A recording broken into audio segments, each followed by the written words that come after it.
Hi friends, இன்றைக்கி வீடியோவில் நம்ம என்ன பார்க்க போகிறோம் அப்படின்னா 10th எக்கனாமிக்ஸில் இருக்க 2வது லெசன் தான் பார்க்க போகிறோம்.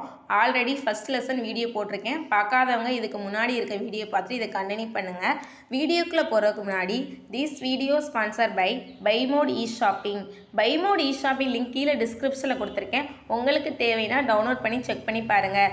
பை மோடில் வீட்டுக்கு தேவையான அனைத்து ப்ராடக்ட்டும் இருக்குது. ப்ராடக்டோட குவாலிட்டி வைஸ் நல்லா இருக்குது. நானும் வாங்கி யூஸ் பண்ணியிருக்கேன், அதனால தான் உங்களுக்கு சொல்கிறேன். கீழே டிஸ்கிரிப்ஷனில் லிங்க் இருக்குது, டவுன்லோட் பண்ணி ஷாப்பிங் பண்ணுங்கள். வாங்க வீடியோக்குள்ளே போகலாம். இன்றைக்கி பார்க்க போகிற லெசன் உலகமயமாதல் மற்றும் வர்த்தகம். இதில் முக்கியமான பாயிண்ட்ஸ் மட்டும் தான் சொல்கிறேன். ரொம்ப அதிக பாயிண்டெல்லாம் இல்லை. அந்த நான் சொல்கிற பாயிண்ட்டை மட்டும் படித்தாலே போதும். குரூப் 4க்கு ஃபஸ்ட்டு பாயிண்ட் எல்பிஜி எப்போ ஸ்டார்ட் பண்ணாங்க அப்படின்னா 1991 ஜூலை 24. உலகமயமாக்கல் என்ற சொல்லை யார் உருவாக்குனா அப்படின்னா தியோஸ்டர் லெஃபின் என்பவர் மூலம் உருவாக்கப்பட்டது.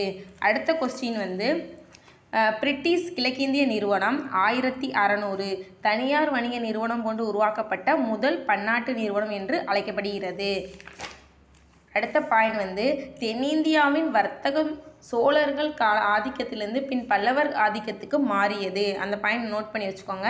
அதுக்கடுத்து முக்கியமான கொஸ்டின் வாஸ்கோட காமா ஐரோப்பியாவிலிருந்து இந்தியாவிற்கு நன்னம்பிக்கை முனை வழியாக புதிய கடல் பயணியை கண்டுபிடித்தார்.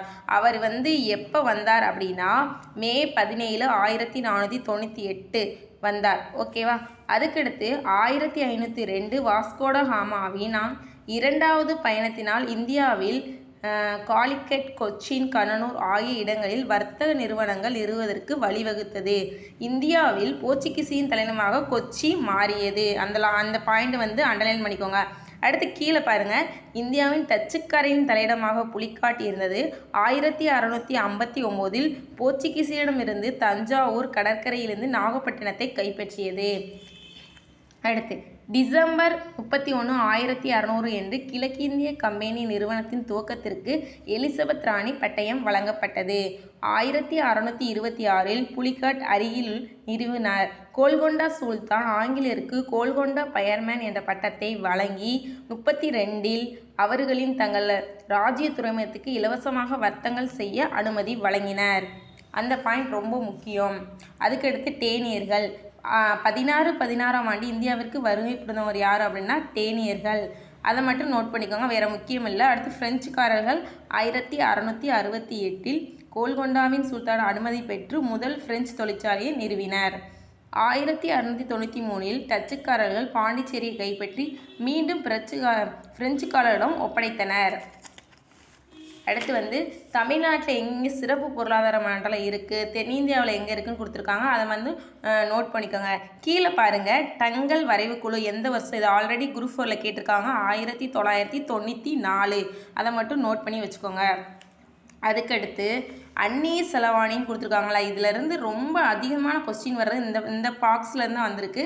அந்நிய செலவாணி கட்டுப்பாடு சட்டம்னா 1974. அந்நிய செலவாணி மேலாண்மை சட்டம்னா 1999. இது இந்த அந்நிய செலவாணி கட்டுப்பாடு சட்டம் 1973 வெளியிட்டு ஜனவரி 1, 1974 நடைமுறைக்கு வந்துச்சு. அதை மட்டும் நோட் பண்ணிக்கோங்க. அடுத்து இந்த நிறுவனங்கள்லாம் பார்த்துக்கிறணும். இப்போ Hero MotoCorp Delhi, Bajaj Pune, TVS Chennai, State Bank Mumbai, அதோட தலைமையகம் பாரத் ஏர்டெல் புதுடெல்லி, Micromax Gurgaon, Amul Gujarat, ONGC Delhi, doctor Reddy மருத்துவமனை ஹைதராபாத், இன்ஃபோசிஸ் பெங்களூர். இதெல்லாம் ஜஸ்ட்டு தெரிஞ்சுக்கோங்க, ஏன்னா முக்கியமானதான். அடுத்த பாயிண்ட் காட் ரொம்ப முக்கியம். 1947 23 நாடுகள் காட் ஒப்பந்தத்தில் கையெழுத்திடப்பட்டது. 7வது சுற்றில் 99 நாடுகள் பங்கேற்றன.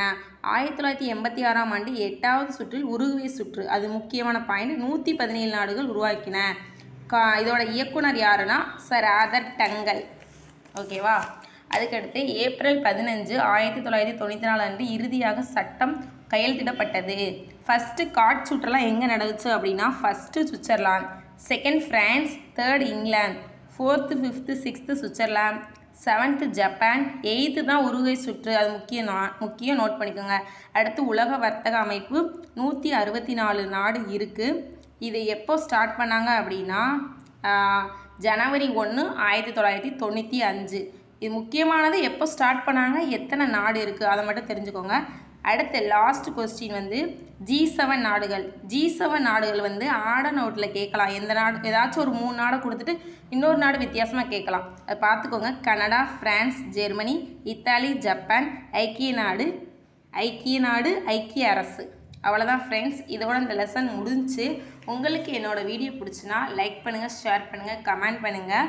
உங்கள் ஃப்ரெண்ட்ஸ் யாராச்சும் டிஎன்பிசி படிக்கிறாங்கன்னா அவங்களுக்கு என்னோடய வீடியோ ஷேர் பண்ணுங்கள்.